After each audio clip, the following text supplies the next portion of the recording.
તો દિયોદરના વડિયા ગામેથી ચાંદીના દાગી ચોરી થયા હોવાની ફરિયાદના આધારે પોલીસે તપાસ હાથ ધરી હતી। સમગ્ર બનાવની વિગત એવી છે કે મહેસાણા ખાતે રહેતા અલ્પેશ કુમાર ભૂપેન્દ્રભાઈ સોની ચાંદીના દાગીનાનો સેલ્સમેનનો ધંધો કરે છે, જેમાં તારીખ 14 ફેબ્રુઆરીના રોજ દિયોદર પોલીસ મથકે ફરિયાદ આપેલી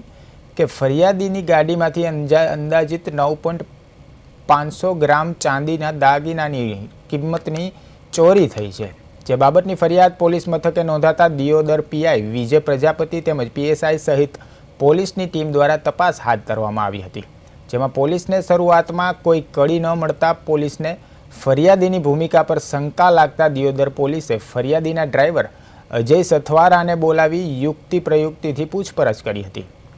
જેમાં ફરિયાદીના ડ્રાઈવરે પોલીસની કડક પૂછતાછ સામે આરોપી ડ્રાઈવરે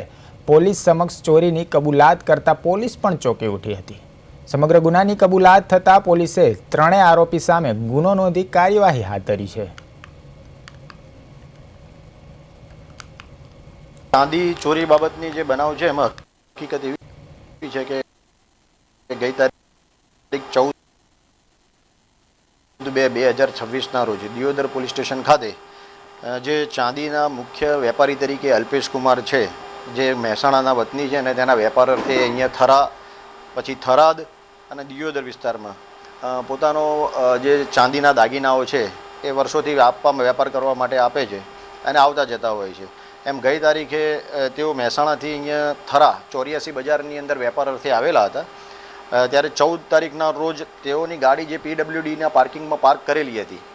તો થરા મુકામે 84 બજારમાં ત્યાં એનો દરવાજો ખોલી અને દરવાજાની અંદરથી એમના 3 થેલામાંથી એક થેલો કોઈ અજાણ્યો ચોર ઈસમ લઈ ગયેલા એની હકીકત દર્શાવતી ફરિયાદ તેઓને અહીંયા દિયોદર વિસ્તારના વડિયા ગામે આવીને જાણ થતાં